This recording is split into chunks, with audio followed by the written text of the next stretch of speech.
नमस्कार दोस्तों, ओम नमः शिवाय। आपका अपने चैनल पर स्वागत है। मैं प्रियंका पांडे।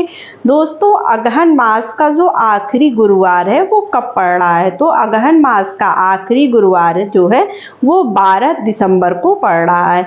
तो जैसे कि आपने 3 गुरुवार स्टार्टिंग के 3 गुरुवार का व्रत रखा था, उसी तरह अगहन मास में जो है वो 4 गुरुवार पड़ते हैं। तो ये आखिरी जो चौथा गुरुवार है, जो सिर्फ अगहन मास का गुरुवार रख रहे हैं उनके लिए, और जो लोग पहले से हमेशा गुरुवार का साप्ताहिक व्रत रखते हैं वो अपना जैसे रखते हैं वैसे ही करेंगे।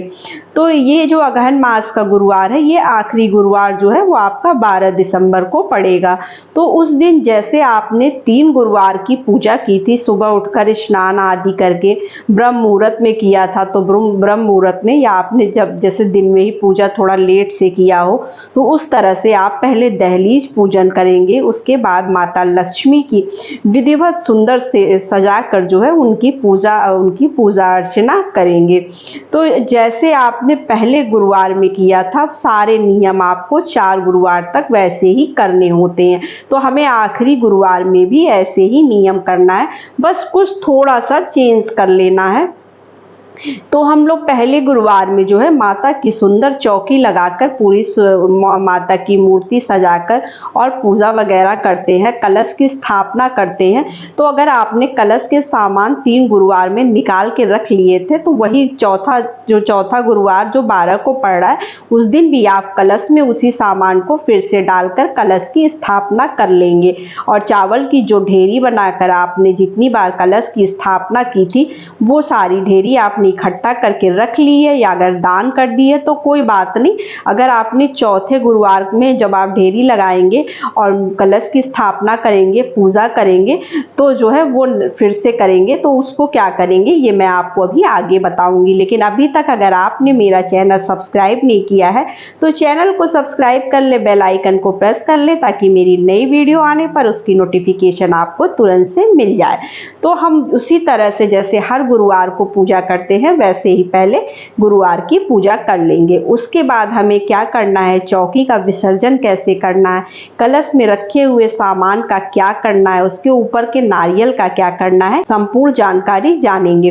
तो देखिए, चौकी का विसर्जन जो है हम बृहस्पतिवार को नहीं करेंगे, क्योंकि बृहस्पतिवार को आपको पूरे दिन का व्रत रखना है।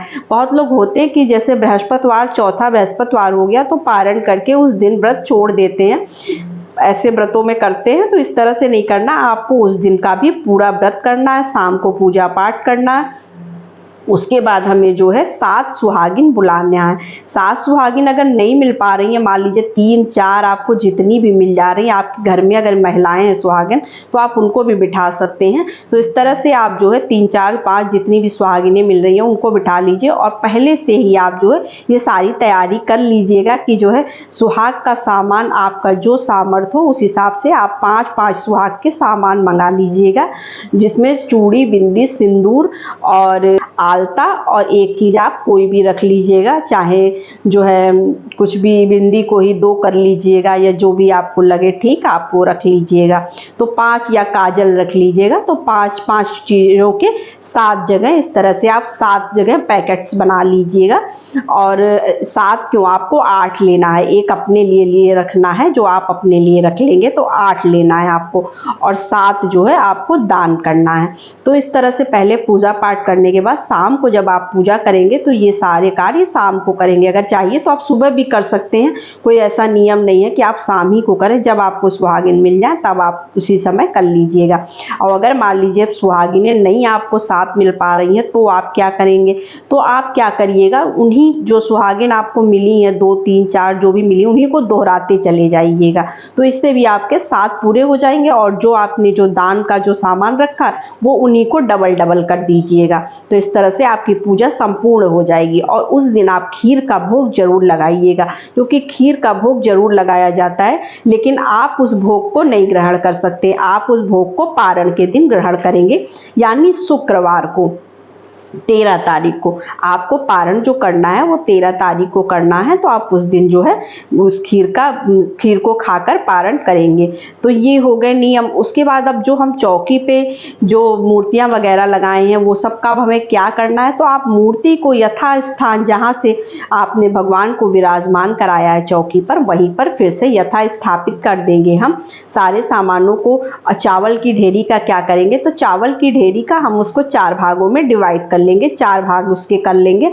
एक भाग जो है हमें अपनी तिजोरी में पोटली में बांध कर रख लेना है, एक भाग हमें पंडित को दे देना है, एक भाग हम उसका क्या करेंगे छत पर जो है चील को मतलब चिड़िया वगैरह आती हैं आप उनको ऐसे बिखेर दीजिएगा तो वो खा लेंगी, और एक भाग हमें जो है अपने भंडार गृह में रख देना है जिसमें आपके अनाज वगैरह रखे जाते हैं, वहां पर आप रख दीजिएगा। तो इस तरह से हमें चावल की ढेरी का मतलब वो करना है। बाकी कलश के अंदर जो सामग्री उसका क्या करेंगे, तो उसमें अगर आपने सियंत्र रखा है तो आप मंदिर में रख दीजिएगा, और अगर चांदी के सिक्के डाल रखे हैं तो उसको आप अपने तिजोरी में रख लीजिएगा जहां आप अपने बाकी सामान रखते हैं। और अगर आपने नॉर्मल सिक्का डाला है तो उसको आप निकाल के बच्चों के गुल्लक वगैरह में डाल सकते हैं, बच्चे अपना कुछ कभी खरीद कर खा पी लेंगे या उसका कोई इस्तेमाल कर लेंगे। उसके बाद जो कलश में पानी भरा है उसका क्या करना है, पानी को हम जो है अपने घर के क्यारी और उसमें गमले वगैरह में डाल देंगे।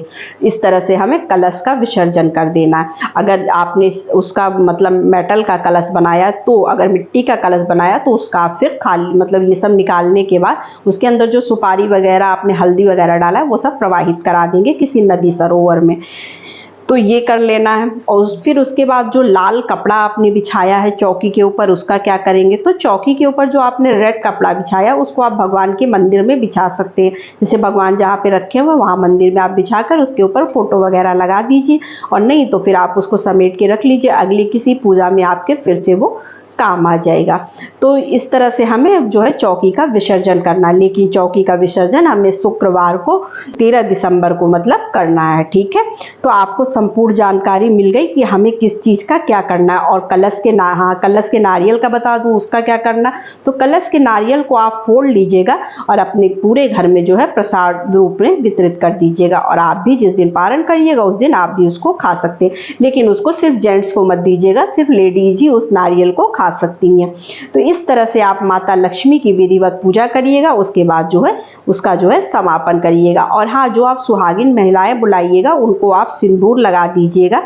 अगर जैसे हमने आपको बताया कि आप साथ नहीं मिल पा रही हैं तो आप दोहरा के सिंदूर लगा दीजिएगा, उनको एक एक पैकेट मतलब जो है जो आपने सुहाग का सामान मंगाया है वो दे दीजिएगा। अगर आप साड़ी दे सकती हैं, यथाशक्ति तथा भक्ति, आपके पास जितना सामर्थ्य हो जितना आप कर सकते हैं आप उतना ही खर्च करिएगा। तो इस तरह से देकर आप कुछ पैसे दान में करके और इस तरह से आप जो है उनको उनका पैर छूकर उनको विदा कर दीजिएगा। तो इस तरह से माता लक्ष्मी के पूजा का विसर्जन किया जाएगा अगहन मास की। तो बस वीडियो कैसी लगी, जानकारी कैसी लगी, कमेंट सेक्शन में ज़रूर बताइएगा। और हाँ, मेरी वीडियो अगर थोड़ी भी ज्ञानवर्धक लगती है तो चैनल को लाइक सब्सक्राइब जरूर कर लीजिएगा। तो नमस्ते फ्रेंड्स, ओम नमः शिवाय।